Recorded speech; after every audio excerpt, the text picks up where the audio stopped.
My name is Amy. I am 29 and this is my story. My love for helping people came at a young age. I have always been very empathetical. I also was very mature for my age growing up. I was always the helpful one of the friend group and often would be the one people came to when they had any issues. This is what led me to become a 999 operator worker. I felt like being on the receiving end would allow me to use my empathy skills to really help people. I had been there for 4 years and loved every day. It was a highly stressful job and some of the calls often kept me up at night. But there's this one call I got. It is the reason I'm recording this. I need help. I can't talk to anyone personally about this, as they will think I'm some crazy woman who needs medicating. I promise you, I'm not crazy. It started about 3 months ago. It must have been some sort of record for how cold that January evening was. I was working the night shift, 7 p.m. until 3 a.m.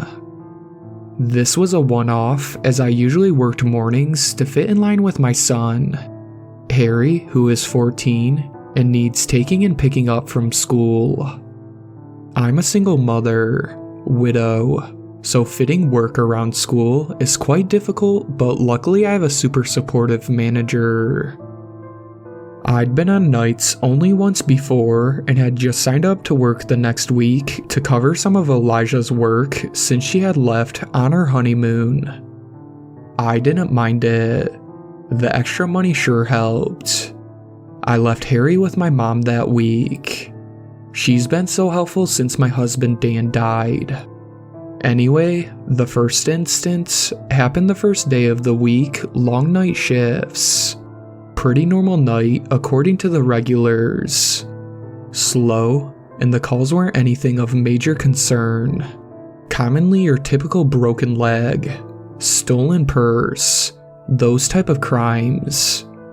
My phone rang. Hello, 999, ambulance, police or fire. I answered. No response. Hello? Is anyone there? This was fairly common. Kids trying to pull pranks. But we are required to follow protocol and weren't allowed to hang up. Hello? Please help me. A voice of what seemed to be a young girl. Perhaps 12 or 13. Hard to tell at this point. Yes, hello. How can I help you? Are you okay? I asked the girl. I don't know where I am. The man just left. He will be back soon. I grow concerned. Has this girl been kidnapped? Is she hurt? Tell me what happened. I can help you. I asked in a calm tone, worried on the inside. I was playing with my sister on the street.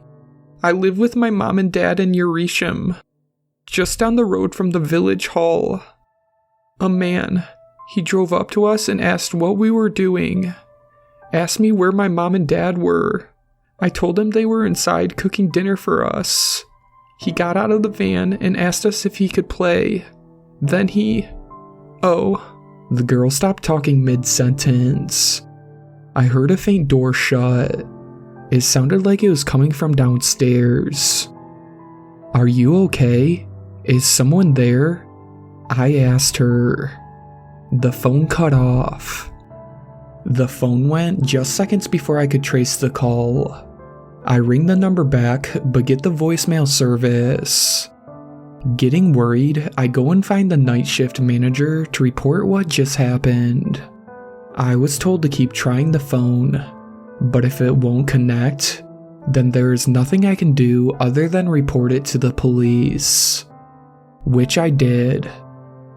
I finished work at 3 a.m., drove home, and didn't sleep that night. Thinking about the call all night, I was so worried and kept thinking about that little girl. Thinking about her and her sister playing a game, and then being taken. The next morning, I got out of bed, picked Harry up from my mom's, and told her what had happened. She was distraught too. I didn't let Harry hear, as this wasn't the type of news you'd want your son to hear. I took him to school and he kept asking about how my night was at work. I told him it was fine and said no more. I think he could tell I was worried from the hastiness in my voice. When I started work that night, I prayed that the little girl would call again, so I could help her. To my avail, my phone rang. It was her. I remembered the caller ID number. Hello? Are you okay? Hello? I rang yesterday. I need your help. My name is Emily Carter. I'm 14 and I've been taken from my home by a man I don't know. Please help me. I'm scared. Hold on, Emily. I'm tracing the call. I will get you help. I promise. I tried to reassure her I was going to get her home to her parents. Safely. He's back. I have to go. Help me. I'm begging you. The phone cut off again. I'm starting to get more and more worried. I can't take much more of this. What if it were my son, Harry?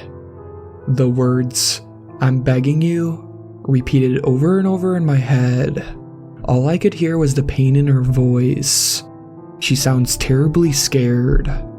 After the phone was disconnected, I managed to get the location of the call. It wasn't far. I patched myself through to the local police station and told them what had happened, but when they asked for the name of the victim, the officer on the phone went silent. Emily Carter, you say? Are you sure? The officer sounded confused. Why would he question that? Is there something I'm missing? Yes.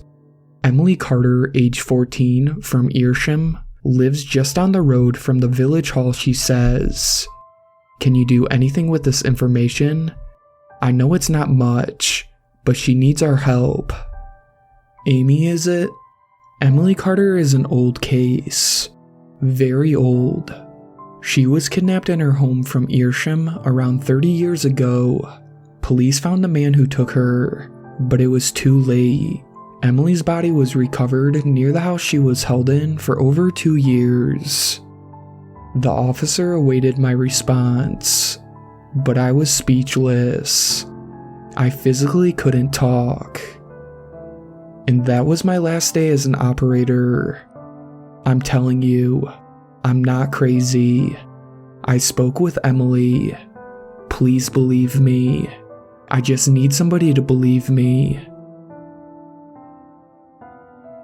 Shout out to my superfans, Sweet Black Swan, Casey, and Brooklyn.